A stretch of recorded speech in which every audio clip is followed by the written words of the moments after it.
I'm the girly pop sensation Shay Cassidy, and you're watching GrapChats.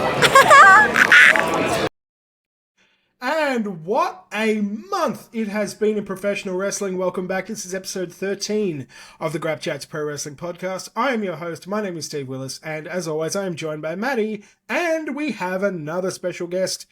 Please welcome, from down under the ring, and also just in general, the voice of Victorian indie wrestling, Mr. Ryan Betson. Yeah, not because of quality, simply because of quantity. The quantity gets you there. Yeah. I thought you were going to just say he's from down under, and I'm like that's not much of a, that covers most of us, really. Like, that's not a lot. That's like damning with fake praise. No. Yeah, look, it's one of those things where, I don't know what nice things to say. I'll just reach, I guess. He's here. Reaching down under. Hey. That was less than a minute. Well done, Matty. I'm very proud. But no, thanks for having me on, guys. It's a cool thing to do. Appreciate it. Now, let's just quickly go over how much you're doing right now, because you've got do commentary for Alpha Pro. Oh, you want to go through the list? All right, so I do GM for Malice.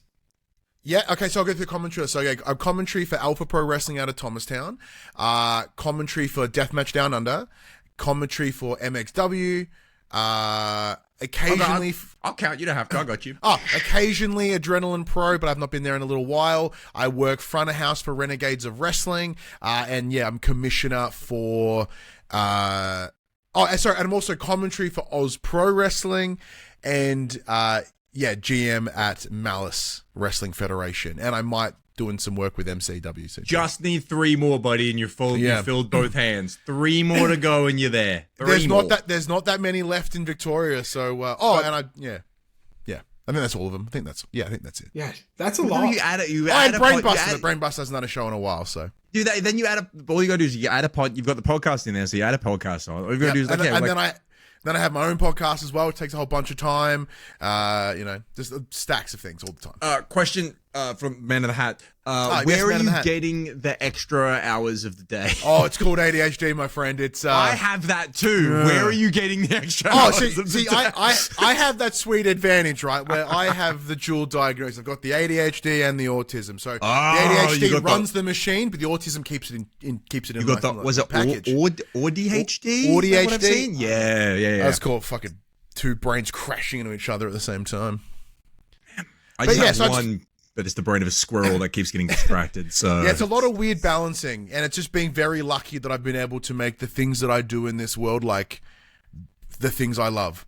All the things I do, whether it be my day hustles, my side hustles, my everything. It's just I love these. I love 3 things. These are my hyperfixations, and I get to mess about in all of them. It's the best.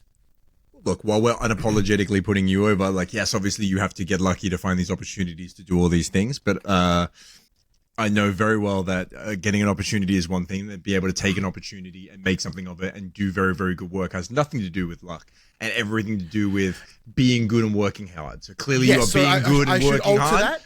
Take your flowers where you deserve them, my friend. I was discussing this with a mate of mine actually about the term lucky, and I'm we decided to change it to fortunate, because lucky implies that you had no control, where fortunate is that you took it. Yeah, as you said, took advantage of opportunities that you have.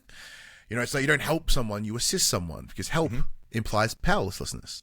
Yep, I have luck is for losers tattooed right in the middle of my arm. There you go. Yeah, don't be lucky, just be good. Yeah. But no, I appreciate that. Yeah, as I said, it's been an interesting ride. If anyone that's listening down under the ring, they'll know that I only got into wrestling in 2018. I watched Super Showdown. I'm like, this is fucking stupid. That's wild. It is wild. And then from there, in true ADHD fashion, I'm like, how can I throw my entire existence into this thing? Yep. Yeah, and then started going to a couple MCW shows. Then COVID. I went to a couple, and then DMDU was probably a big. I'll put them over any day. Granted, they've had their ups and downs in their past, but I was welcomed into a community that was genuinely inclusive of fucking anyone. It's like, hey, because I came in though, no one had to know about my history, as in the things, my demons that I didn't want to share. I was going through a rough time, and they went, "That's fine. You like wrestling? Come be part of this." Hell yeah. Yeah, it was fantastic. It's without a doubt one of that time DMDU fucking exceptional. And then that's what I've then chosen to spread into the space is, give those opportunities to those that deserve it, put over people as they deserve it, as they've earned it. And I've been very fortunate to work in the space quite a lot. Man, spread around as much as possible. Sounds amazing. Yeah, that's it. You spread the seed. Yep. 100%. 100%. Super thin. 100%. Just spread him thin. Yeah. Like Vegemite, not thick like peanut butter. Oh yeah, no, because I am like poison. I'm only needed in small doses. Just small doses. It's unfortunate because I only like my men thick. How was Perth, by the way? Was it a good? Like you guys both had the fortunateness of being able to go over there. It looked like an amazing time. I had to at one point. I legitimately muted the group chat out of pure envy. Just for my own sanity. But yeah, it looked like an absolute blast. So like, share, gentlemen, share.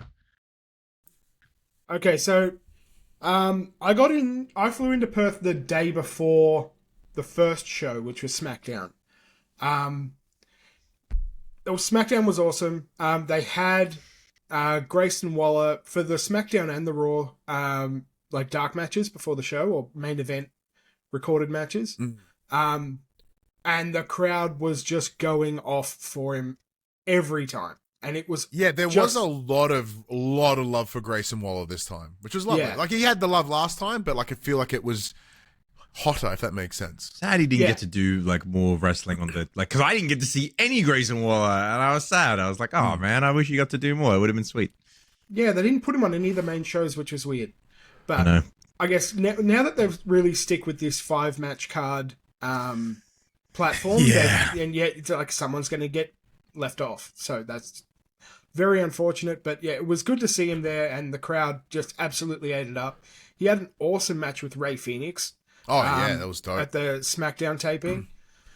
We did a new finisher off the buckle as well. Yeah, I think it was the same as his normal finisher, but this the first time I've seen him do it off the ropes. Yeah, but looked sick, and Ray Phoenix sold it like death. So how could you not love it? And anyone can have a good match with Ray Phoenix. Yeah, it is wild that they don't have Ray Phoenix doing more stuff. Like, well, he's definitely around, but like... It seems that their plan was like long-term sort of tag with Andrade for a while to establish, and then my presumption is Lucha Brothers later. Then Andrade just kind of fucked off for a hot minute. And they might be back soon. Like, you seen that? So, yeah. There's a little tease. So Andrade left, right? Because they got rid of him. Apparently they released him with cause, right? So they got rid of him. Then, like, the week later, showed up... Sorry, have you guys not spoken about that yet? No. So he disappeared, fired with cause. Showed up, like, a week later, AEW, lays out Kenny Omega with Don Callis' family. Sick. Then he's immediately gone. They don't mention him anymore. And then apparently there is a 12-month non-compete in the contract if you get let go with cause. So now he might have to go back to WWE. Like... like abject insanity, abject loot. Look, if the idea was to get himself a better position on the card, like he may have got it by accident, but he'll be shitty about it the entire time. 100%. I mean, look, it's probably not legal. It's one of those things you put into a contract that like you can't really enforce. The annoying part is you have to go to court to prove that. Like you have to then like front up and pay lawyers and go through a lot of time and arguments to essentially say like, hey, you can't do this. So like, that's it. It's not really like enforceable. It's just annoying enough that people do it. I would imagine that it would be because this apparently seems to be a new clause in these contracts. It's not something that's been around for a while. Yeah. Part of me makes me think where it's like, this is the CM Punk provision. I was just thinking that because maybe, because that was the whole thing. He fucked up at when Punk AEW. got fired with cause and immediately kind of went not immediately, but like went elsewhere pretty quickly. Like within like the contract was immediately over if he was fired with cause. So maybe it's the Punk clause. They might call it that. Because WWE would be like, imagine if that happened to them, right? They're like, let's say a big dude, for whatever reason, Roman fucking punches a dude out of the back. And it's like, that's fucked. You're fired. And he's like, cool. And then AEW like 3 months later. You know, like that would be massive. You'd want to stop that. Yeah. Yeah. But it's Still don't think one of you those can, cases where like, it's only illegal if the other guy can afford a lawyer. Kinda, like yeah. parking tickets and stuff, yeah. Kinda, yeah, exactly. Anyway, so Grayson Waller did dark match stuff on the other shows and bits and pieces and things like that. This is day before we're still at. Yeah, that was Reverse this the timeline. SmackDown, day one, the SmackDown, yeah. Smackers, yep. Gosh. How was like the minutia of it? Like, was getting in easy? Was the crowd good? Was food inordinately expensive? Like, give me the bits. Give me the bits. Okay, well, we talk matches later. Let's go experience. Yeah, but matches will happen. Okay. Like I've seen them. I can look that part up. Like I know the bits that they add. Like, I'm gonna say that the RAC arena is far more ideal for a wrestling show than Optus Stadium was. Yeah, it felt very similar to the AEW show in Brisbane, actually. Yeah, like small, tight venue. Every seat felt packed, low roof, so it was just loud. Yes, yeah, 100%. And yeah, there was no real bad seats. I would say, unless you got right up the very top in the cheapest of the cheap seats, the lighting rig might be in the way of your view, but for everyone else in the arena, had great vision, had great view of the ring. It's just a good design for a wrestling show. I would agree with that as well. I wouldn't be surprised if they book more shows there. Well, yeah, I would agree with that as well. So I just wanted to put out there, sounds like a brag, but it's absolutely not. So big thank you to WWE Australia for providing me tickets to be able to go. So the seats that we were kindly gifted were pretty sweet, and Steve got to enjoy them on Raw. So, like, it's a lovely spot, great arena, but even if they threw me up the back somewhere, or was in a box, like, or wherever, as Steve was saying, it was a really dope look angle almost anywhere, I think. How much was a beer? How much was a beer in the arena? $12. That's not bad, actually. That's It wasn't horrible. It's one of those things where, like, it sounds bad when you say it, and then you're like, nah, that's kind of just what a beer costs now, almost. Yeah, so, yeah. Like, it's not like it's stupid, but it's stupid everywhere, so it's fine. Actually, I think WA might have like cheaper alcohol due to lower so it's taxes stupid or for something. them, but for us, it's like, oh yeah. Yeah, not like Melbourne and Sydney pub prices, and then buddy. WA arena prices might But line you've got up to talk because of the about difference in prices, tax. though. So the what was Superstore, merch? however... Yeah, what was merch like? A bit fucked. So, how much is the shirt you're presently wearing? This shirt, $70. $70. But with shipping and conversion, it's exactly what you'd pay at the WWE shop. Yeah, but that's the crappy part because And they've already is, shipped it. Yeah, Like, you shouldn't be paying for shipping. Most of them are those shitty Perth branded ones, and I was like, no. Yeah. Except for this one, I did buy this one because it was worth the $70. It's the Jonathan? Yeah, of course. Were there any left? Did everyone buy that shirt? I went in on Those sold the fuck out. Of course. Yes, I watched the show and I'm like, that's the most of one shirt I've ever seen. And like, just blanketed. I was like, man, I hope John's making a couple bucks off each shirt. I imagine damn. But then, especially in wrestling shows, you used to see of like black shirts, right? Yeah, and then to see man. such a bright yellow, it was crazy. Absolutely wild. Absolutely wild. Did you have the merch store at all, Steve? I went and by the time I got there, the shop was almost empty. So they rented out a shop space in the basement of this building, sort of in this main shopping mall part in the CBD. Yep. And yeah, by the time I got there was that. Nice. Sweet. Cool. That was the Rhea Ripley Crown Jewel exclusive shirt also. Leave it. Yeah, exact same design for the shirt and the stubby holder. So very cool. Reminiscent. I do have a half-decent stubby holder collection, so I had to get one. Of course you do. Of course that I tracks. That tracks. That's I you look drove like a trucks. man with You a do stubby look like a holder guy that would have a stubby holder collection. Yeah, that looks I about drove right. trucks for 10 years. Like, You gotta drink. You gotta You're drink just on the proving job the if you point. drive trucks. You gotta drink on the job. Like you gotta have the stubbies ready to go. And your hand can't be wet from the can because you're Of driving. You don't course want it not. to slip. The Drinking- stubby holder makes sense. That's all you do when you truck driving. Change gear, drink your stubby, change gear, check the mirror, change gear, drink a stubby, meat pie, drink a stubby, change gear. Like, I think Well, that's where the I grew up experience. And on the phone the whole time. And where I grew up in Country Vic, distance wasn't measured in time; it was measured in stubbies. Yeah. So like, Yeah. so how far's Morwell from here? Oh, about 3 stubbies. Like, oh, okay, it's not bad. Yeah. I can Now, see it. the nearest big town to our town was Shepparton, which was a 6-pack away. Oh, that's a bit of a drive. Yeah. Yeah. All right. Yeah. 50 Ks. GrapChats podcast would like to let you know that we do not condone drinking and driving. Please drink Absolutely. responsibly. But thankfully, the RAC Arena was really close. Like last year at Elimination Chamber, the venue was quite a distance away. Where this was all centrally located in the CBD. It was like a 15-minute walk from the Superstore / train station, they're right next to one another, into the stadium. And the stadium was really awesome. It was like clean and a really easy setup. Entering was not a concern.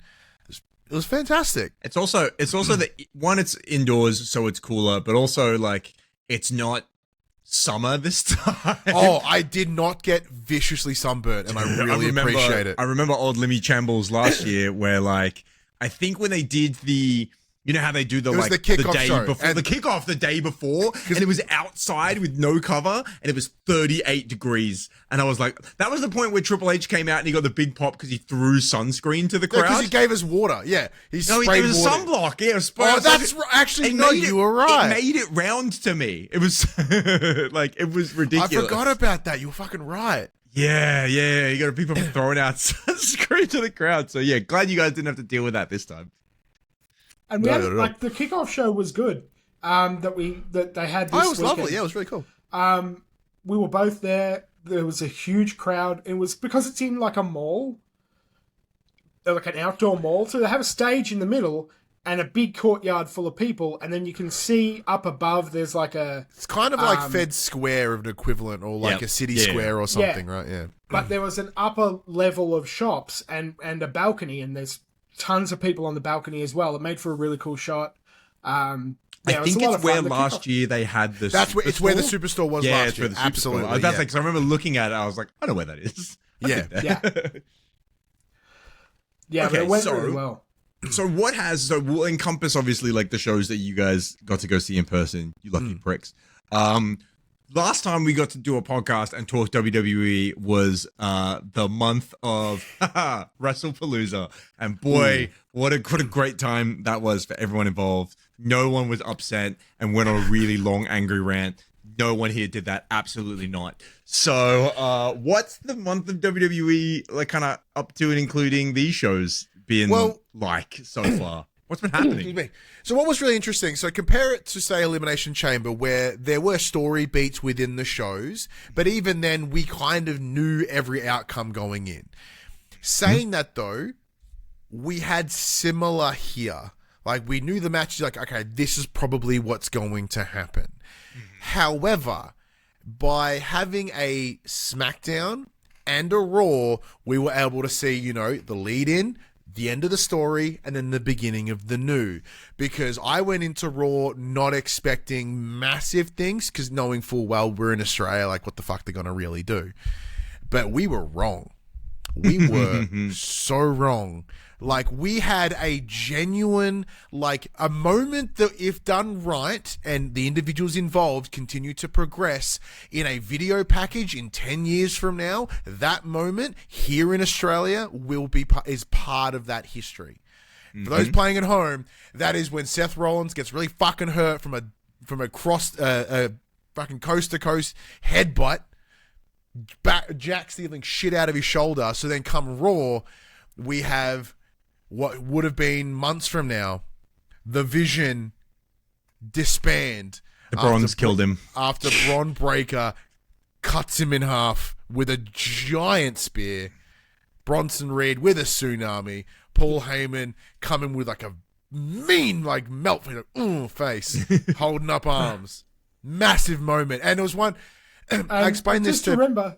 Me and Betson are like 2 seats away from each other in the crowd, and we're like, this was the thing. So I've been talking about it a lot recently. I was at a family event in the last week, and they asked, how was Perth? So I got to explain it all to them as well, and trying to explain the importance of this moment in the story, in the world of WWE. I said, look, in that moment, everyone in that arena forgot that it was fake. Like, everyone, not a single person went, pff. Everyone went, holy shit. Like, watching everyone get up at once is like, that is what fucking wrestling is. Like, that feeling, that moment, and we were so lucky to have it. It was beautiful. Like, second to, all the homages in John Cena's match, which we'll no doubt talk about in time. But, like, that moment, seeing it, and as Steve said, looking back at each other and going, oh, my God. And then when I walked out after the show, I bumped into mates of mine, and we just looked at each other, and I just went, that was fucked. And they're like, that was fucked.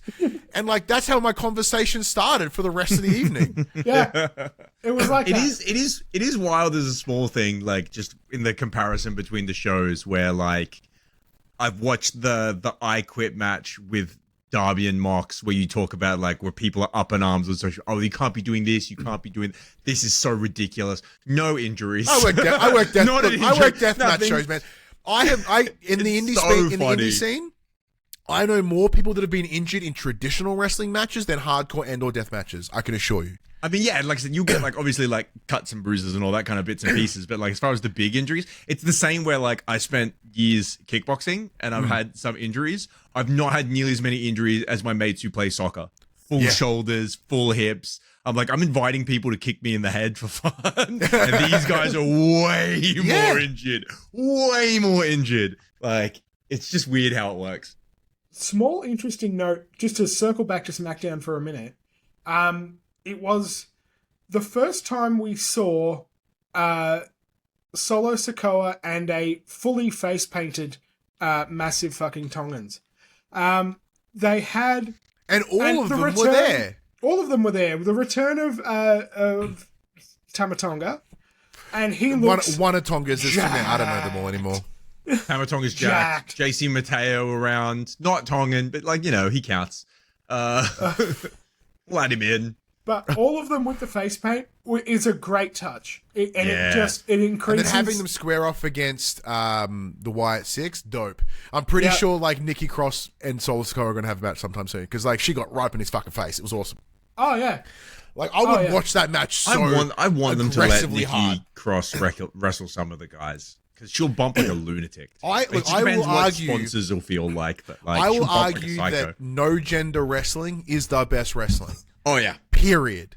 This arbitrary distinction between genders is fucking stupid and archaic. Rippers has had so many altercations with the men on television at this point. But the guys never get the licks in. No. Yeah, not one. Just let her have matches with the men. She's had that many physical altercations with them at this point. You might as well. It's one of the things that's made Statlander in AEW so good, where she got the women's title and immediately did the full F you to Marks right up in his face. It's just like, that's your women's world champion. Like, she ain't taking no guff from nobody. And I understand everyone's all like, it's the domestic. Shit out of Yuta. And like, I understand sort of like the domestic violence angle or whatever, but like, it's fighting. Like, these people are both, even in story as people, they have both agreed to be in this scenario. Mm-hmm. Oh, makes me so mad. I don't get it. I understand it's like, as you said, like, sponsors and merchandising and whatever, but we're lucky enough that we had it in the game this year. Please, won't you please think of the children? It's that. Yeah. And the children's like, please think of the children. Exactly. What else has been happening in WWE that's been like, obviously you got the fallout of the Vision, Seth getting injured, all that kind of stuff. Yes. What other kind of like big story beats have happened over the last month? There's a somewhat high profile retirement going to happen soon. No, stop. Really? Yeah. So, and the match that him and AJ AJ Styles, isn't it insane that he announced that, by the way? Yeah. Dude, Fuck John Cena for a hot second. We know that's coming. Him and John and Tanahashi are so close together hurts, man. That hurts properly. That's generation wild. walking away. Mr. WWE, Mr. TNA, Mr. New Japan.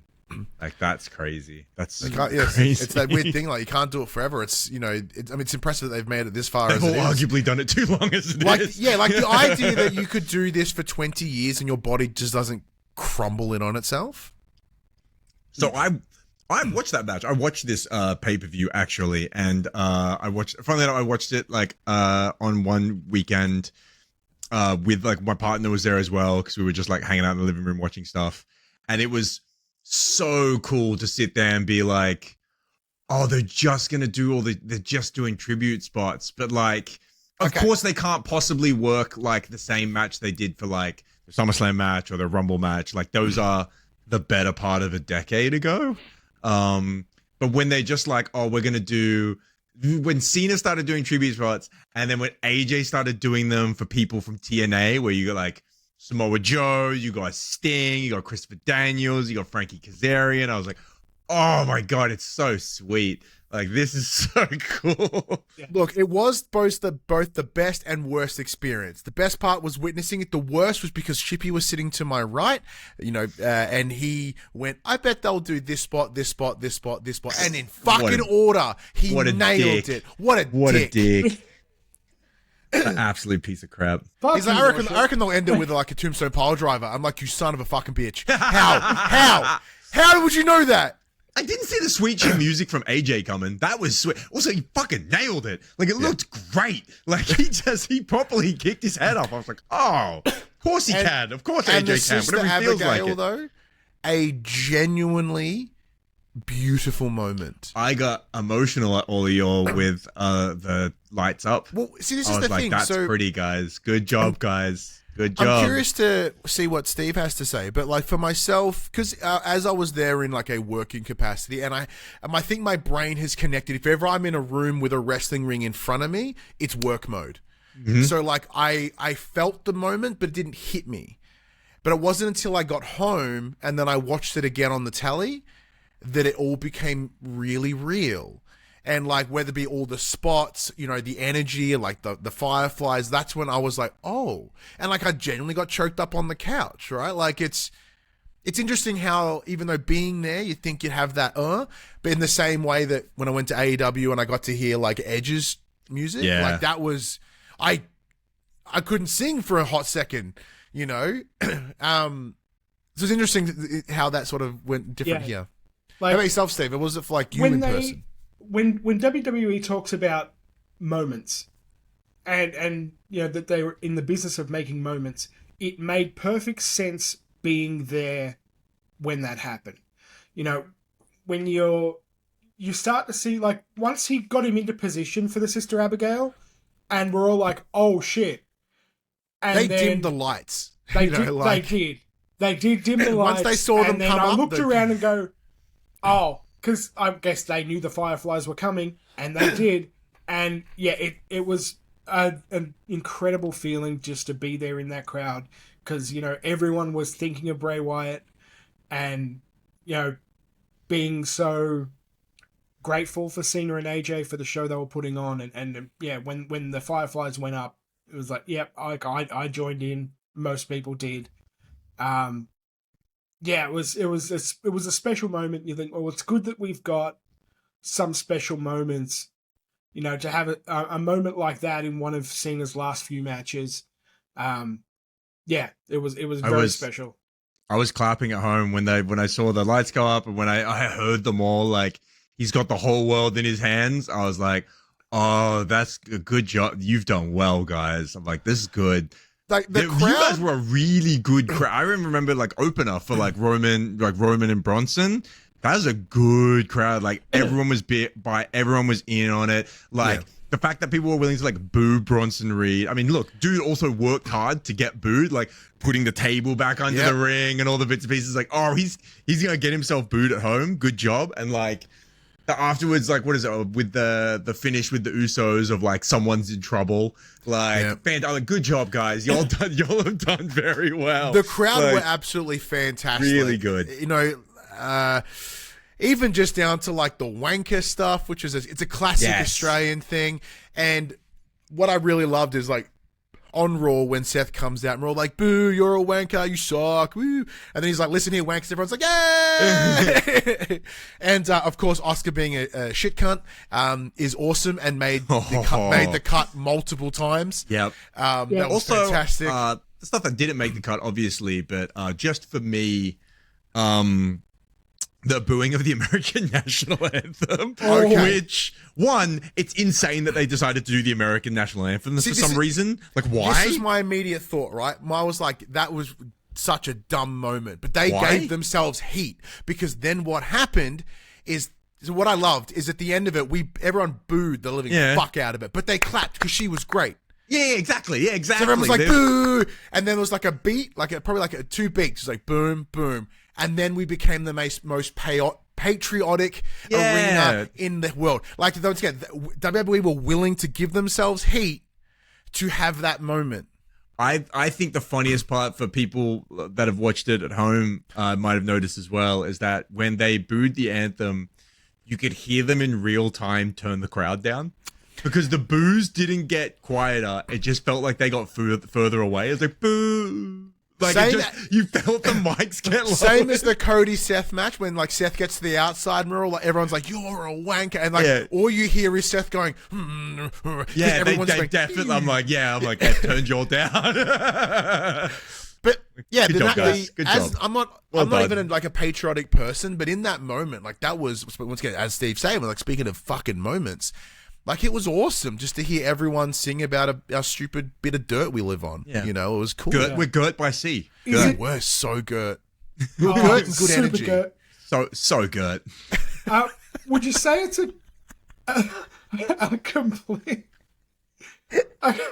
would you say it was a complete lack of self-awareness from this American company doing their national anthem? Or no. I believe it's intentional. I believe it's spot intentional. On self-awareness. I don't think it's intentional. Like I don't think they could have done anything to like stop everyone booing the Saudi Arabia part. Like that was pretty fun. They had to show that video package. But they could have gone the Australian anthem first, then the American anthem. But they very intentionally did it that way. I don't know if it's on purpose, guys. I think they might just be stupid. I think they might just be dumb, guys. Look, 9 times out of 10, probably that, yes. Yeah. But in my heart of hearts, they wouldn't have let Triple H join the Trump administration in this shit that he's doing now. Like, look, once again, you know, Linda McMahon is the head of education, so Secretary of Education. Which they're trying to dismantle that. We can't possibly talk about politics. We can't possibly talk about that's what I'm saying. So like only wrestling politics. We can't possibly talk about regular politics. Absolutely not. No. Yeah, agreed. No.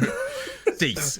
But what else was over the weekend? Oh, so one of the cool things we got to do is just to add further brags unintentionally, we were kindly invited to an event on the Sunday morning at the Netflix Sports Club. While we were there was Grayson Waller, we saw him do a double shoey. Bailey was there, Lyra Valkyria, and Dominic Mysterio. However, at no moment did I get starstruck by any of them. Because I was very lucky. I was very fortunate. I've met people in my time. It wasn't until I saw the four of them and went, cool. And then I turned to my right and I was like, holy fuck, that's Rove McManus. And genuinely, I was like, and I was with Shippy. She was like, go talk to him. I'm like, I'm not going to fucking talk. It's Rove McManus. What would I say to Rove McManus? I thought you'd be taller. No, it's like, oh my God. And like, yeah, we're rocking this. Like, oh yeah, you know, I'm like, oh, that's Bailey. That's cool. Yeah. Oh. Okay, I just want to add something. So Grayson Waller does the double shoey while wearing a VB jumpsuit. Oh, full VB God jumpsuit. Knows where he got it from, but he bloody had warm one. there too. Custom. Yeah. So just like at immigration at the airport, probably. Like, oh, you're coming back. Here you go. Oh, welcome home. Here's your VB jumpsuit. They check your passport and they go, thank you for your passport. Here's your VB tracksuit. Yeah. I haven't done that to you guys when you guys have come back in the country. I've never left the country. Listen out, dude. I got so many. I'll send you one of my. You got so many tracksuits. Yeah. I keep stockpiling them. Actually, The first time You I close was an supposed to, the first time I was supposed to leave the country, wow, was for WrestleMania. I don't know, am I? So that was I've got a passport, and I had a trip to WrestleMania booked, paid for, Esther's done. It was all like meant to happen in March of 2020. Oh, there it is. Yeah, I was like, it's where's the okay, story because going? Like, what happened? Like, It's okay, man, because you can make up for it by going to Saudi Arabia in 2027. What? No? Okay, No? never mind. Just Las Vegas?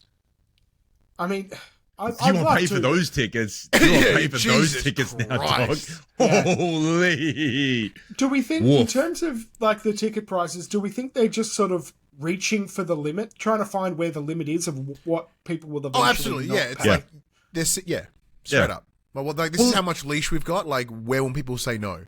Yeah. But then again, people are going to be like, not going to not go to WrestleMania. Like, if you have the opportunity and you want to go, like, and you can go, you will find a way. Yeah. Yeah, but I'm not spending. Yeah, but I'm not spending 40 No, grand. but I mean, like, locally, like, like there's going to be less international folks going over. True. Simple as that. But True. like, it's the same, here. Like, I think was it 9 News, whatever, in Perth. They did like a little video clip for socials to be like, hey, how much did you spend like to be here? Yeah. Or how much? And the guys, I spent like $15,000. I'm like, hey, what the fuck? And he's holding like 4 championship belts. While I'm like, okay, that's probably most of it. Yeah. But Yeah. It's the difference between people who work on mine sites and people who own mine sites. Yeah. Yeah. So it's one of those things where, less people would have flown in for Crown Jewel. Like, once again, the prices weren't exorbitant. They're not like WrestleMania prices. But it's one of those things, like, people may still do it. Can I ask, just to summarize all of like the Perth bits up and the things that have happened? So like the Crown Jewel title, I really didn't give too much of a damn about, because Those things are who cares? fucking huge, by the way. They are huge, but like disgustingly huge. But also like the matches were really fun, but also I couldn't care. And then Io and Rhea Kabuki Warriors, that was really cool. That was really fun, and that seems like it will be the feud must continue, which is fair. That's going to keep going. I think they're going to continue to pay that one off. I hope in some sort of war games, so that Io can do something dumb from the top of a cage again.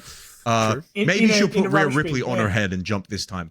The only other one is obviously what they did for the upcoming challenges for the World Heavyweight Championship, which CM Punk was automatically in that match because he was going to be in that match anyway. Then they did the Battle Royal. Yeah, that triple threat was really fun, actually. Like, they very smartly chose 3 people that all have various crowd chants. Like, so for a hot crowd, which they wouldn't have known going in, but like even they may have could have, because they didn't announce any of the card until the night of. There, yeah. So like they knew that okay, these guys are loud. Let's get them to yeet. Let's get them to and let's get them to yell Punk. And sing Cult of Personality. Also that was a moment. Holy What a moment. But so with the aftermath of that, and then doing the most recently on Raw, doing the kind of like battle royal to determine the next person to go in, which was won by Jey Uso. How do people feel?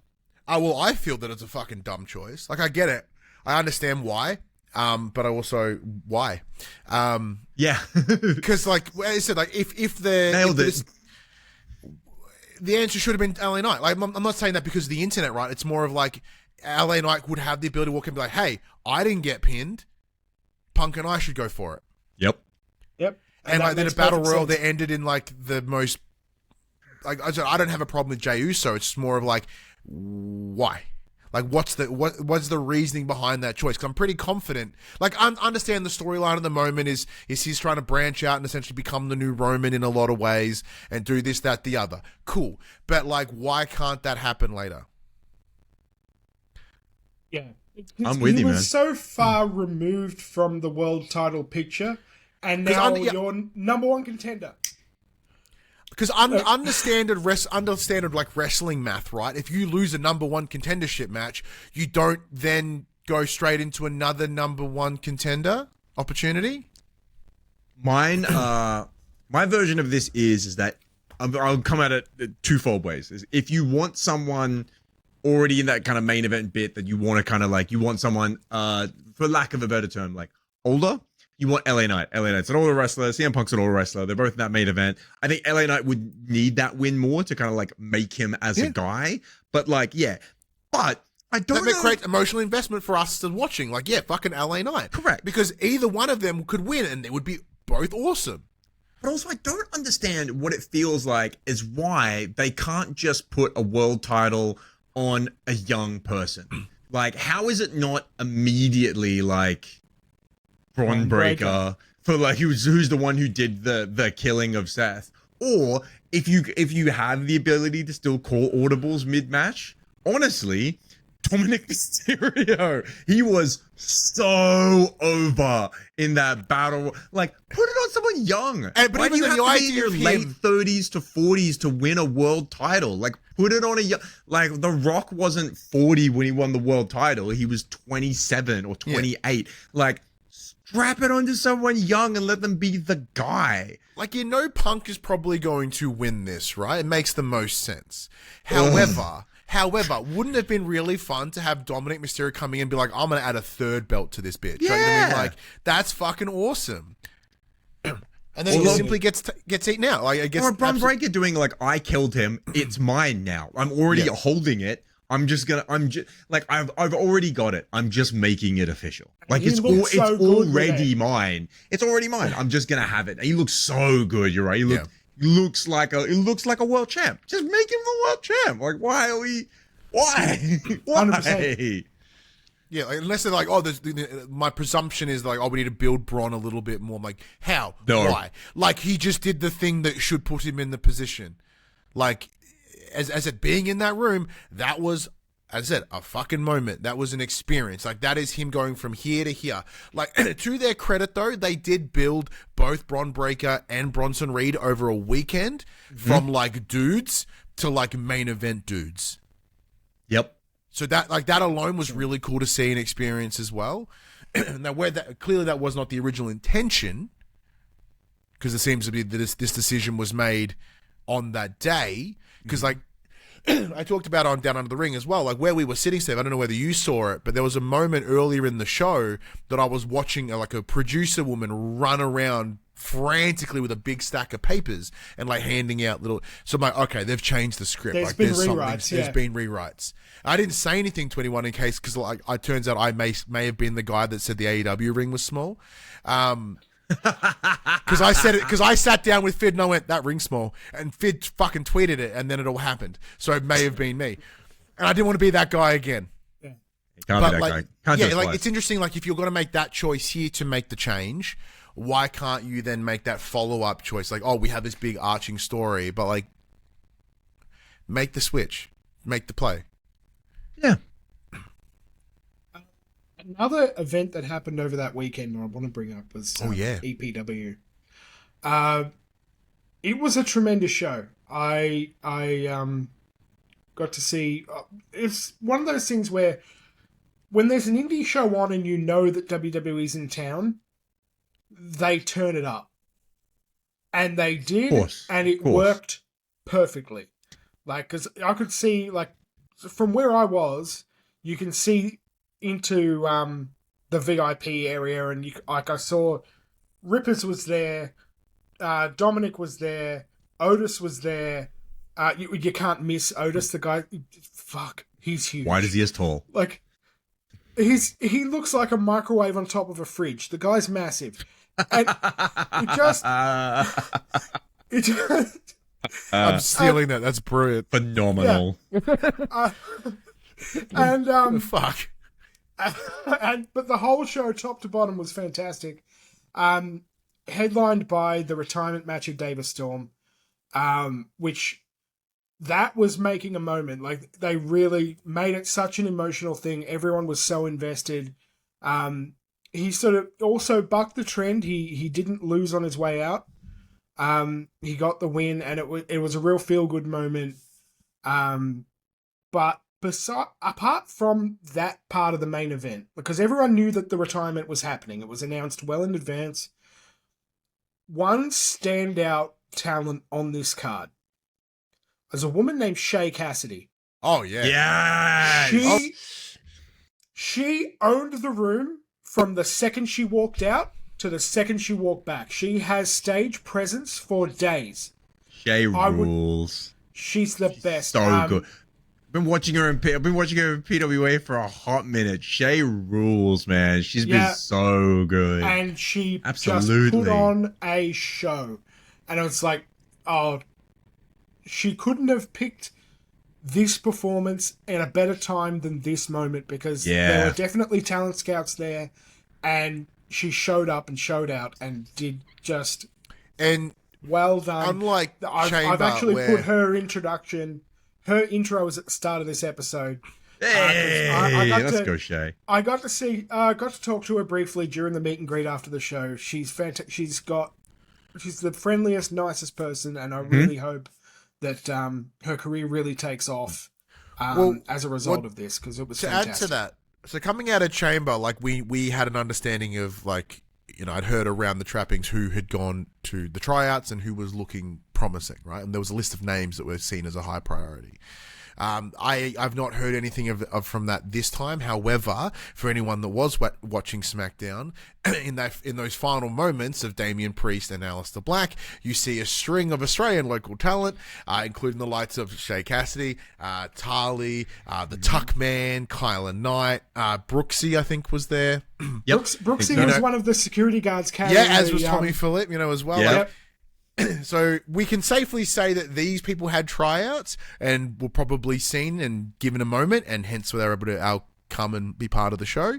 So to then have that followed up on the Sunday by an incredible performance, as you said, for Shay Cassidy, like, you can tell the eyes are there. In the same way that if we look over to NXT at the moment with Zarya, who in less than a year went from, final match against her brother in Adelaide to NXT to being involved in a title match at a pay-per-view. Yep. To then essentially, that's after having a tag match on SmackDown, right? So they know, and they're also willing to give people that hard run quick. Especially if, there's focus here in Australia. We're clear with the likes of Rippers and Bronson and everyone. There's a clear, massive pool of talent here. Yeah. So it's very likely that we may see. It is very cool. I know a lot of people say. I remember when we're at Grand Slam in February. I remember around, I saw Ricky South was doing stuff around the ring. Yep. I remember Tuckman was there as well. Tommy Knight had a match. Tommy Knight had the match with Big Mark Davis. Yep. That was fucking cool. So yeah, I think there's a lot of attention down here from all over, which is helps great. People from AEW like Kyle Fletcher, and Tony, Tony, of course, and was the Buddy Matthews as well. Yeah, I was gonna say, was it Megan? No, Harley Cameron is who you're thinking of. Yep. Yeah, you know what I mean? So there is a clear focus of what Australia can do. And, looking at some of those people that are on that list, including Shay Cassidy, damn, these are, kind of the best. Really, in a lot of ways. Hell yeah. Hell yeah. Certainly have that look, feel, and energy. But, outside of that, were there any other matches at EPW that really stood out? I know you mentioned that there was quite a horrible incident at the beginning of the night. Oh, that was rough. That was rough. What happened? So, Lucas Fantasia, this was in the very first match on the card. He got dropped on his head and KO'd, and it looked bad. It was, from memory, I think it might have been a Death Valley Driver. Either way, he went down straight down on the top of his head, and it was very, very rough. And I would take a guess and say he was out cold for a good 10 to 20 seconds. Oh, that's bad. That's not good at all. That's real bad. That's really bad. Yeah. Any more than 1 second is bad. Yeah. Yeah. So, because he goes limp. And this drove me insane. The referee checks on him. Oh yeah. And moves him. I was like, if someone's just been dropped on their head, you don't move them. You wait for the spinal board to get there. Don't move their neck or head. Yeah. I understand that the immediate desire is all right, let's get the finish. Let's at least close out the match. Maybe he's not that bad. But if you have to pull essentially a limp body No. Yeah. No. So they waited for him, like, because he ended up walking back, like, he woke back up and was sort of carried and walked kind of back to the backstage area by the medical staff. But, yeah, the amount of people that touched him and moved him while he could have had a broken neck, but we know now that he's fine because he was on the MCW show. Jesus.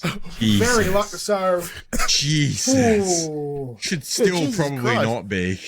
Yeah, and Just in case. yeah, Ooh. because it looked so bad, and he was putting on a really good performance up until that point. You know, he Yeah, look, was that sort would of in the probably be a middle good of a reason big- to stop you in your tracks, Steve. yeah, Yeah. for sure, Yeah. for sure. But I mean, he jumped was on, like, his match was he really was good having- until he almost died. yeah, he was having a great match though, and it was just he was in the middle of like a real big comeback spot because he's like smaller. There was the smallest guy in the match.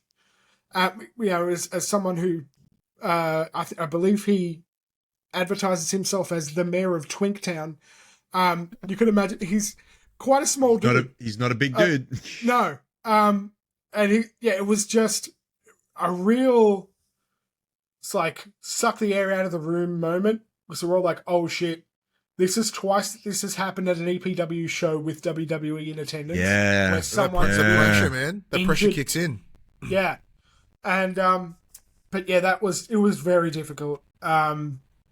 Just for that moment. And then they sort of wrapped up the match and moved on with the show. But yeah, it was real rough, and I was very relieved to hear that he was okay and that he got onto the MCW show. So yes, good for Lucas Fantasia that he's okay. But yeah, very scary moment. Well, if I may segue to another show that also included a whole bunch of, I guess, ultra violence. AEW did some fun stuff in the last month or so as well. Capped off with Wrestle Dream, which I believe they held over in St. Louis.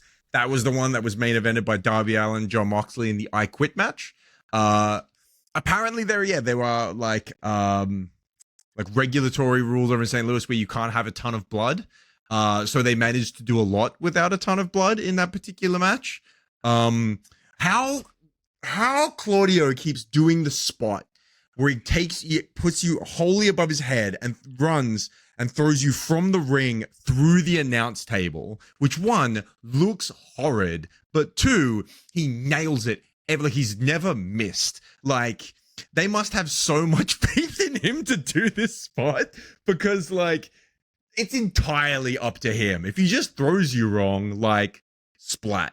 You hit the crowd, you hit the barricade, you hit the floor, you hit the corner. Like it went as good as it could go. Like they essentially like throw him like a rock in a creek, like he was a skipping stone. Boom, Yeah. and just my perfectly hit it.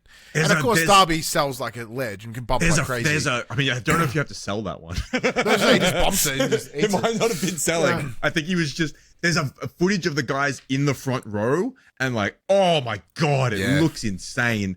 The other spot that did the rounds on social media is when they had like the water-filled glass aquarium, and they like dunked his head in it, and they're like, oh my god, he's going to like drown him. And there was the people that got up in arms that went like, what if children replicate this? It's like, what child is watching this at 12:30 at night on pay-per-view? And you're like, no kidding. Like, I could watch it with my child and she'd still know not to drown other children. Like, you can figure that one out for yourself. Yeah. Don't get a fish tank. Like, if that's your kid, then your kid shouldn't be anywhere near a fish tank. Yeah. Whether they saw that match or not. Yeah, like if that's what your kids like, don't let them watch wrestling for fuck's sake. Yeah, exactly. You parent that. Yeah. Fix Yeah. Sort that one out. Like, what? Just to clarify, people that have made these comments, it's your job to look after your child. Like, I have a child, and he comes to wrestling shows with me, and like, he's seen some hardcore matches. I've never taken him to a death show. That'd be insane. But like, he knows that like everyone's working and it's all safe, and he's not gonna then try like drown anyone. Yeah. If you know your kid better than anyone, and if you know that your kid can't differentiate fantasy from reality, then then those are the kids that shouldn't be playing violent Oh my video god, games or Matty's watching just like, wrestling. just take the kid out, just like fuck it. Just start again. Try again. Try 9 again. months, not that long. 9 months, not that long. You can figure that out. It's not that hard. You get to have a whole bunch of sex, it'll be fun. The end of that match though is very much in the same vein as when you guys talk about with the Seth getting taken out, the moment where you stop, like where you properly get worked, where you stop knowing what's happening. I had that moment of like the end of the match and the lights go out and I still didn't put 2 and 2 together because I had the fuckery of like what insane Death Rider bullshit happens is now. gonna come out, yeah, like what lunatic. And then I did the Tony Schiavone where it came back and I'm like, it's Sting! Like old man, white hair with the bat, like takes out the guys, like does the thing where like the no look toss to Darby, like the literal passing of the torch. Yeah. And then that's the finish. And then the people do the like, oh, Darby just like put Mox in a submission and he quit. That's kind of BS. And like, to do my best William Regal, allow me. He beat him about the legs with a baseball bat, so his legs were weakened for the submission. Mox has canonically shown recently that once all his goons are kind of taken out, he's a little bit of a coward. Like he gives up fairly, like he did with Hangman, where he tapped fairly quickly. And then the other thing is Darby used Sting's Scorpion Deathlock. It is the passing of that finish taught by the mentor. Like he knows the best way to do it. Like, yeah, of course that's how it ended. Like, of course that's the finish. Like, and by extension as well, like the way I see it, it's very similar to that, you know, was at WrestleMania with like Jay and Gunther, and like Gunther taps immediately, like, because the way Mox is set up and the way Gunther is set up, if they're like, they get locked, they're like, no, I'm fucked. Like they know when they're fucked. I know it's done. Yeah. Yeah. Exactly. So it's not like, why fight? I'm like, oh, yeah, no, I'm out. No, I'm done. And it was great. And then also the idea is he was also on top of a broken aquarium. So, like, you know, there's probably glass in his stomach. Like, it's bad. You can quit now. Shards like, of glass seems stuck in his fine chest, to me. Yeah. Seems good to me. Well, I thoroughly enjoyed. I think maybe because it was established prior to that Moxley's kryptonite was being choked, being strangled. Fish tanks. Right? Because those two, from the 2 death matches he had with Hangman, it took being hung by a chain by his neck to make him tap. Yeah. So maybe that's why they thought, okay, this monster Mox has one weakness and it's being choked. It's breathing. Yeah. Just him, though. Yeah. Just everyone else, I'm pretty cool with it. Quite a reasonable weakness to have. Yeah. Yeah. Yeah, seems makes sense to me.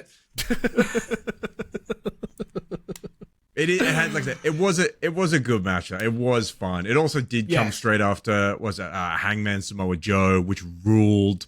I don't know how people don't do the like. I don't know if like Samoa Joe can still be that credible in 2025. I'm like, it's Samoa Joe. Yeah. Samoa Joe. Samoa Joe's the guy that like punked out Brock Lesnar when he was like peak Brock Lesnar. Like I know it was a shit story. But, like, the people that got me into wrestling, when like I said, I discussed it earlier, like Super Showdown, like, the story that got me was AJ and Samoa Joe. Yeah, man. And, like, I fell in love with it because I'm like, this is, like, because it was one that was, like, Samoa Joe wanted to cut himself in AJ's family. It was all fucking stupid. Yeah. And I was like, these guys are selling it like it's the most important thing. And, like, when it essentially got to a point where Samoa Joe was like, fuck you, fuck your wife, fuck your kids, fuck your dog, I'm going to punch all of Wendy. you. Yeah. And I'm like, man. yes. I'm like, and then this match, like, the fact it took 3 Samoa Joe's finishes. remarkable. Yeah, the fact it took 3 finishes to put him down, like make him look like a monster, and then to have him and the rest of the ops like turn heel at the end. Yeah. I love the idea of like heel Shibata could be so much fun. Like, so like, yes, absolutely. Brodito keeps being amazing. They had the match against Okada and Takeshita, who is obviously gonna implode at some, like, they just keep adding the idea that like when he missed the Rainmaker because Bandito ducked and hit Takeshita, and you watched Okada like grinning, like, oh no, like, oh, did I do? Oh no, now, ooh, like, I can't believe I've done this. Like, he's such a big ham. It's so funny. Statlander continues to look great. Beat Tony Storm fairly definitively, and then Mercedes came out and won up Chris Statlander and her like victory. So when Mercedes won, Stat came back out and be like, I'm that bitch, you're not that bitch, which I think is sweet.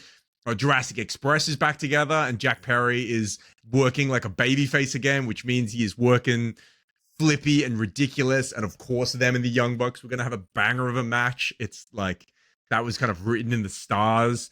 The opening of the show, like the actual open, where they did all the undercard matches, which features Puck back, by the way, who continues to get more ripped. Yeah, he looks insane. But now has short hair and is wearing long pants, which feels wrong. But the fact they had FTR and Jet Speed, Mike Bailey and Kevin Knight, and they were having this banger of a tag team match that didn't end in the pre-show. So the pay-per-view opens and they're in the ring leathering each other as the pyro goes off and the crowd's going, is awesome. Like, that's so cool. Like, that this fight kept going. Like, immediately you start, here's your big open. The guys are already going at it at 1,000,000 miles an hour. Like, so that's the beautiful of that blurred line, right? Like that was, you know, a kayfabe moment, right? Like, because everyone goes like, oh, there's, you know, 3 minutes left to start the show. Like, this is gonna wrap up any minute. Oh my god, it's still going. Oh, the pyro is going off. Yeah, like, oh, it's still going. Are they like? Do we just have to wait? Like, you know. Yeah.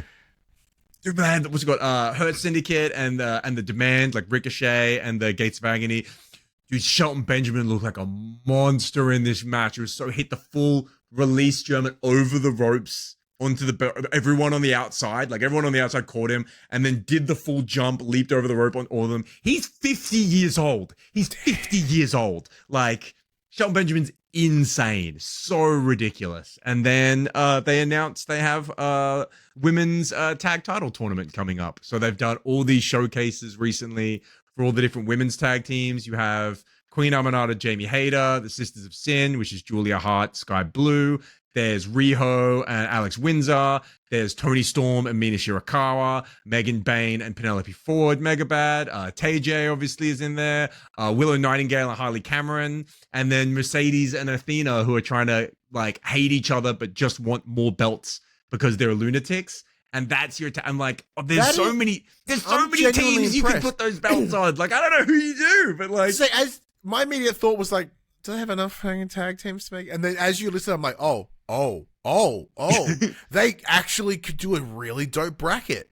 The most recent collision they just had, Tegan Knox showed up. It's like, yeah. Like, we'll just keep adding more. Like, It's great, man. It's been so much fun. I thoroughly can't wait for Grand Slam next year when I get to see that one all in person, and I don't have to actually fly to Perth for it.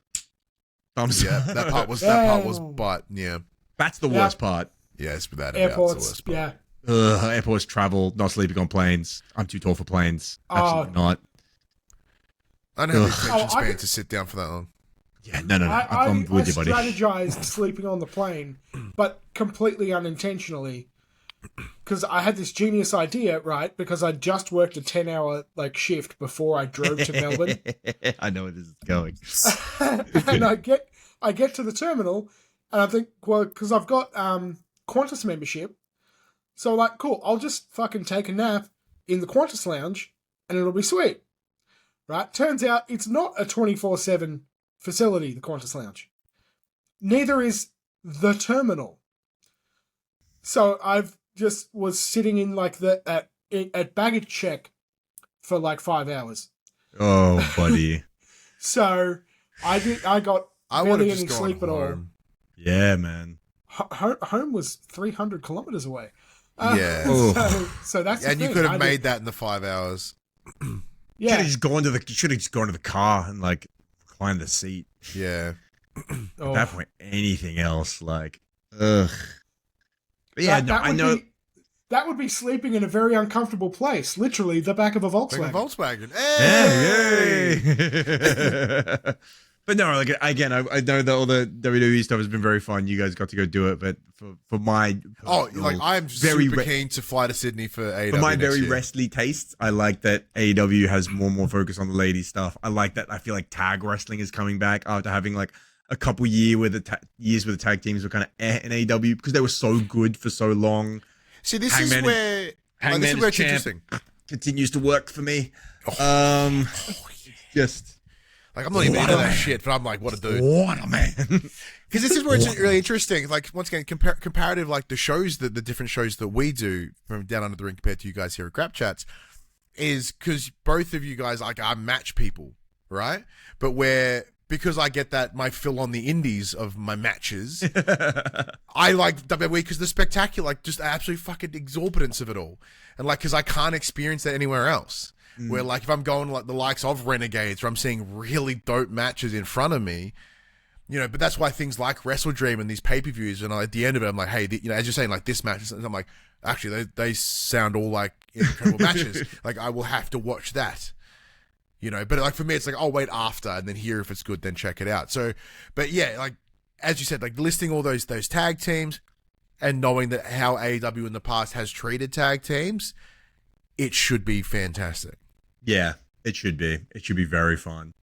And like, I don't know, man, like odds on, like I guess Tony and Mina Shirakawa, but like I have a feeling like Mercedes and Athena will be like one of the final two, but I don't think they'll win it.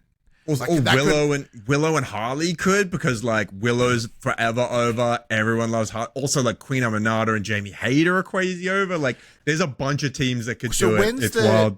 When's the date for them to have the winners? Like, when's the I imagine it'll be next pay per view because they're going through like they're doing the quarterfinals, like some of the quarters this week. So I imagine next pay per view, which is full gear. Not watching AEW on the regular. So for my question, because thinking about them as like if the storyline with Mercedes and Athena wanting to head into, they just want more belts.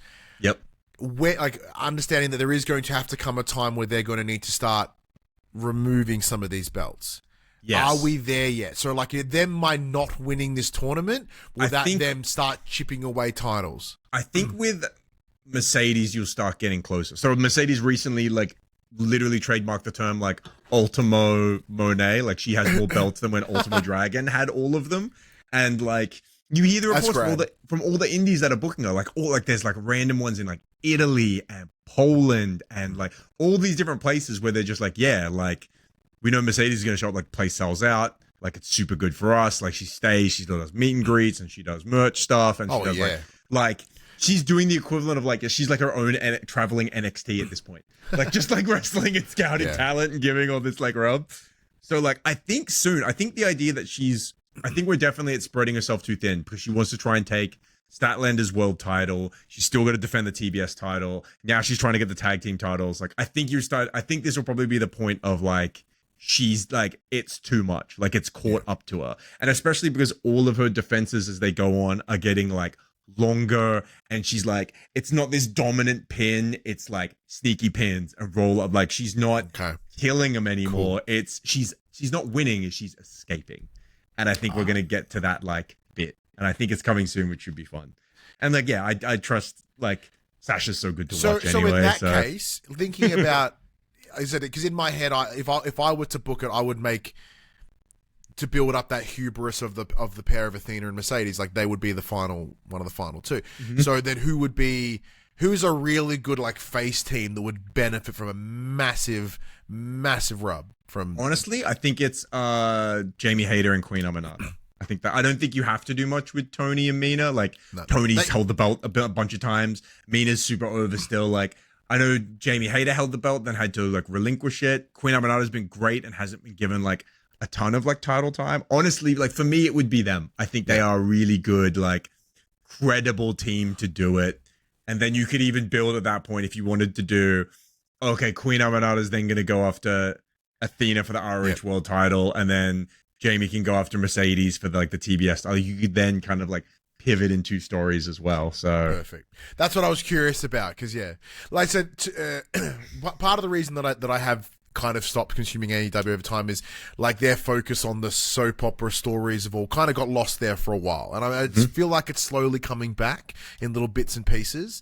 So to hear that that's kind of where they like the feeling has me quite excited. This year has been the best year since like probably since when like Punk and Adam Cole and Danielson showed up. Like it's been so that was awesome. Yeah, like that was what 21, 22. Because like, I think this about is the best year since then for sure. What made me fall in love with AEW at the time was the Hangman story leading into him winning the championship for the first time. Like very few wrestling moments have ever spoke to me so personally like that. Oh yeah, like a story of redemption and like self-sabotage and you know finding the right people around you at the right time to really believe in you and trust you. Like that spoke to me more than many pieces of other media, right?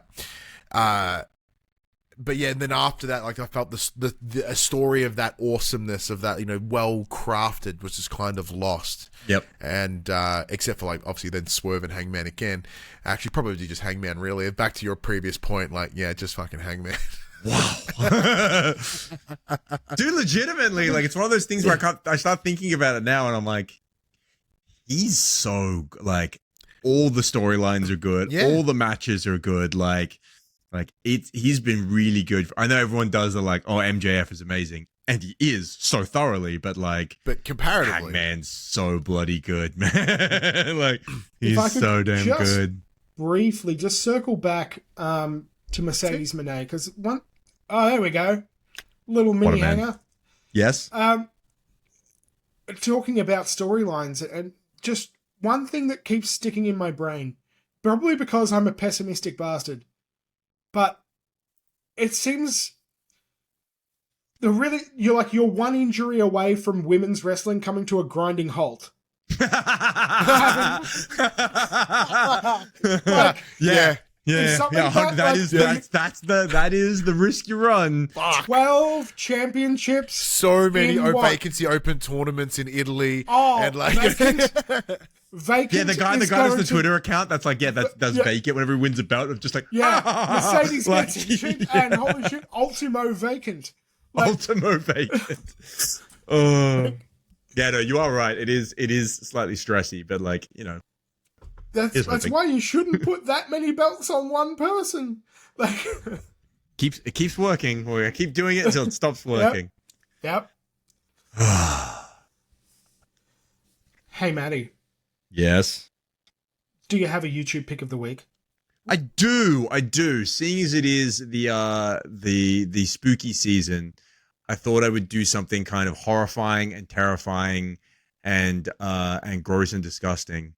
And also because it's been so long since I've talked about a match that happened in 2005. And it's also been so long since I talked about a Samoa Joe match that happened in 2005. That guy had a really good year in 2005. It's honestly insane. Because I talked about Kobashi and Joe before. That was 2005. I talked about Samoa Joe, Christopher Daniels, AJ Styles in TNA. That was in 2005. And also in 2005, he wrestled the Necrobutcher. And if you are squeamish, don't. I know Necrobutcher. Don't. Oh yeah. The Necrobutcher. Match here. Yeah, the Necrobutcher. Yeah, I wouldn't go that far.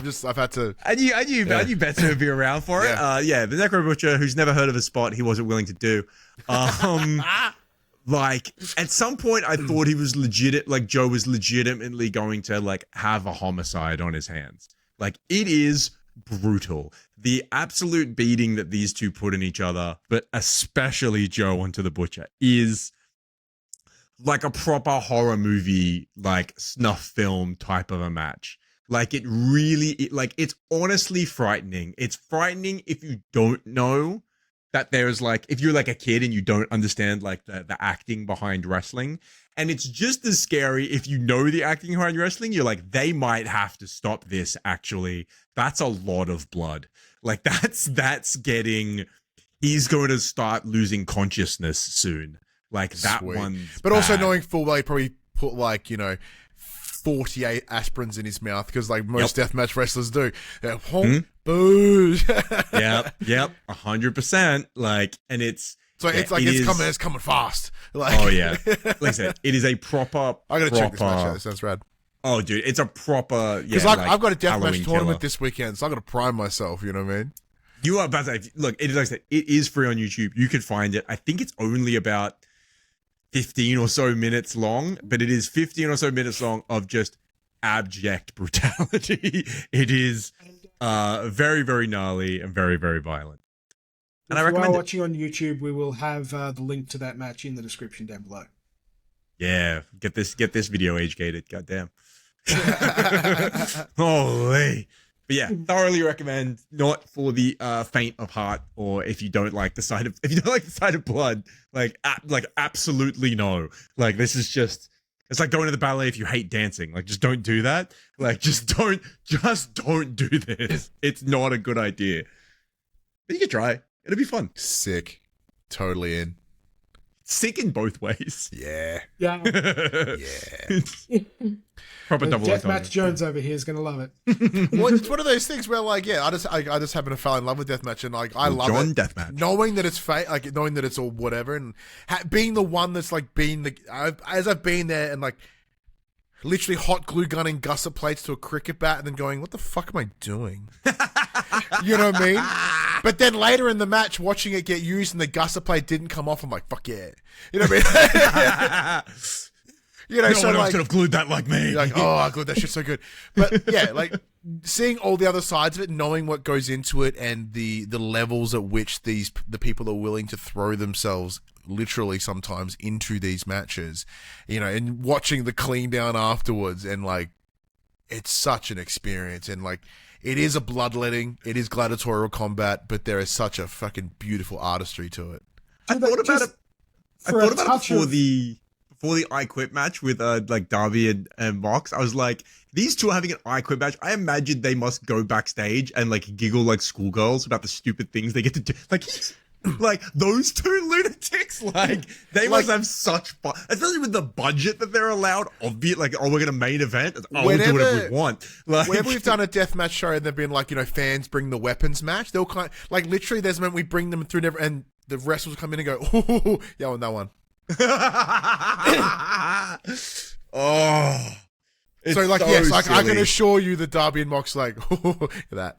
Yeah. Okay, what's the budget for this? Oh, we're main eventing? Oh. Okay, Ryan, as someone who's worked deathmatch shows, I got to ask Yes. you, do they just throw away the ring canvas after the show and get a new one? Like, that would be impossible to clean, right? Yeah, like when we were doing more frequent shows, no, we'd just get like really hosed and fucking cleaned and then left to dry for a while. Like it's the closest, like, but when we're doing tournaments, like as I mentioned this weekend, Deathmatch Down Under will have Dream 5. We've got talent like Dmitry Alexandrov, Mickey Knuckles, Neil Diamond Cutter, like, you know, people coming internationally to murder each other. It's gonna be incredible. Like that canvas, no, that's gone. That's fucked. You throw it away. You throw it away, surely. Yeah, You gotta send me the link to the show afterwards. I want to watch something. I'm like, I'm calling the show, so absolutely. I don't watch it. I don't watch a ton of death matches, but like, I recently just got to call. Like, if anyone has access to IWTV, that's where one of the best places to find deathmatch wrestling. So recently we just did ICW, No Holds Barred came over, and I called a number of their shows. It was a blast, man. And yeah, IWTV is the place. You find DMDU, you can find, you know, stacks of that good stuff. Oh, it's so good. But yeah, like, and then recently, what was it? The Tournament of Death, which is done out of America. Like, they did it in this big field, and it started raining. Is that CZW? I think they're certainly connected to it. But I believe if not, there might be them. I don't really dip too much into the international stuff just because I like watching my friends. They have there is chapters on it in Moxley's book where he talks about the Tournament of Death. Yeah, because he used to do more of that dumb shit like pre WWE. So like during the last one, it started raining throughout the show, so it kind of looked like a massacre because everyone's bleeding, but then the rain dilutes. It's just like, it was gross. Oh my god, yeah, I remember when when Hangman and Swerve had their, not the cage match, but like the Texas death match beforehand. I remember there's one shot where like Swerve is like bleeding like thoroughly, and then he like takes a water bottle from a fan and pours it on his head, and then he looks like a horror movie. It's just, I was like, oh, it's great. Like, that looks awful. So this show on the weekend is an outside show, and like Melbourne weather is tumultuous at best. So best case scenario, fucking pelts. Because the comms table is in a tent, hopefully. Look, yeah, I hope so. Because the concern the second, like, wait. Yeah, because then I immediately remembered a show we did previously where we were outside in Werribee and it started raining sideways. And very windy, which was very difficult. We had a buttload of light tubes, like, you know, elastic band to the ropes, and yeah, the wind was not nice. Was that the show that got clipped on Botchamania? No, different show. Facilitated your Botchamania debut? Oh, yeah, because I was ring announcing as Bateman throws a bottle of water and just fucking cleans out Xavier Black. Hits him right on the top of the head. Awesome. Deathmatch is great. Deathmatch is great. Now, before we wrap up, I just wanted to give everyone a quick rundown of extra content that is coming to our channel. Because I did a fair bit of filming while I was in Perth. Yeah, you did. There will be a travel vlog, a short travel vlog in there, as well as a bit of a feature that I'm working on now. And now that I've finally gotten over COVID, I can do my voiceovers. Yay! Yay! About retirements in the world of professional wrestling. So I did talk to a lot of people regarding John Cena. Also got some footage, and we'll be talking to some other people about the Davis Storm retirement, and hopefully a bit of extra interview that I'm trying to get at the moment with our good friend the Warship. So we have a good sort of spread of what a pro wrestling retirement can look like under certain circumstances. So that's something that will be coming in the next few weeks, and hopefully you'll all enjoy it. That'll be a goodie. That'll be a goodie. Yeah, got my fingers crossed everything comes out pretty well in the edit. Ryan, thanks very much for joining us, man. No worries. Thank you for having me. I just talked a bunch of nonsense for a while. I appreciate it. Yeah. Come do it again. Bonus points if you do it. Bonus points if you do it covered in blood. Ooh. Bonus points if it's not yours. There has not that we're asking too much of you or anything. No, like that's why it's a bonus. That's why it's a bonus point. I'm not asking for it, but it would be a bonus. Like I've never been like fully covered, but there has been times where I remember one of the shows I did crew on, and I was like ringside building weapons, you get them in and out, do all that sort of stuff. And I remember coming home and looking down at like my pants and my shoes. I'm like, who the fuck's blood's that? You have to be. Surely you have to be in like a light colored suit to call this, right? Just in case it gets on you, so it looks good. If the comms table is in a splash zone, yeah. If you get a white button-up shirt like a light grey pant, that'd be great. Saying. Look, it is one of the beautiful stories of my partner. As we'll close out with this, is so my second date, my partner Phoebe. We've been now together for the better part of 3+ years. Our second date, I took her to a no-ring deathmatch show. And like, my God. We were standing there, and it was Callan Butcher, Joel Bateman, and Mad Dog. And immediately, like wrestlers. Yep, I could see like Bateman and Callan Butcher come running at Mad Dog, clotheslines them both, and they immediately blade. And then off a clothesline. And like at the time, Callan had long dreads, so he starts bleeding into his dreads, flicks his hair, just sprays up Phoebe's jeans. I'm like, welcome to wrestling. But we're still together. Still together. And must have been stuck good. Around. She's like, do I have to go to more of these shows? I'm like, nope. She's like, good. I like you, but I don't have to go to this. Go have your wrestle fun, Ryan. Yeah. Psycho Speaking behavior, of wrestling fun, yeah, she did very kindly let me come chat some bullshit down here as well. So big thank you to both of you for letting me come and do so. It was a really good time. Anytime, man. Now you can find us on the socials at GrapChats, at GrapChats Podcast on the Facebook, and wait for it, on GrapChats.com. Oh, I was wondering where you were going. We like, didn't even plan that. That's perfect. Yeah, that's beautiful. Like, earlier you were like, "Hey, I filmed some stuff." I'm like, "Shit, where's Steve going with this?" Yeah, I know. And then we're like, "Oh, travel vlog, boo." It's like, but also, I'm like, "Oh shit." I was waiting for him to be like, I filmed some stuff. OnlyFans. That's what I'm saying. Like, are we about to get? Like, I've been out and on the prowl, working through Perth. Man, got to make a living out here. That's GrapChats, you know what I'm saying? Like, there's like just fucking handfuls of that shit. Yeah. And then if you... I get it. And then if you want some really special content, it's GripChats. It's all about feet. The feed exclusive ones as well that comes later. Oh. I'll stop talking now. I'm just gonna press mute. You guys can wrap this one up. I'll just sit back. On that note, thank you all so much for joining us. I am Steve Willis. He is Ryan Betson. He is Matty, and you are loved. We will see you next time. Sorry, Nan. Hi, Nan. Love you. Oh, if that doesn't make us lose Matty's Nan forever. Does your Nan literally listen? No, it's a like. Oh, thank fuck. It's an ongoing I joke. said cunt a number of times. Honestly, potentially, I've sent it to her before. It's a running joke. It was like the first ever episode. I think legitimately said, I'm like, no one's gonna watch this. I'm like, my Nan might watch. Like that'll be it. So like, he's ended every episode with bye Nan. So that's just our thing yeah, now. just say goodbye, just in case.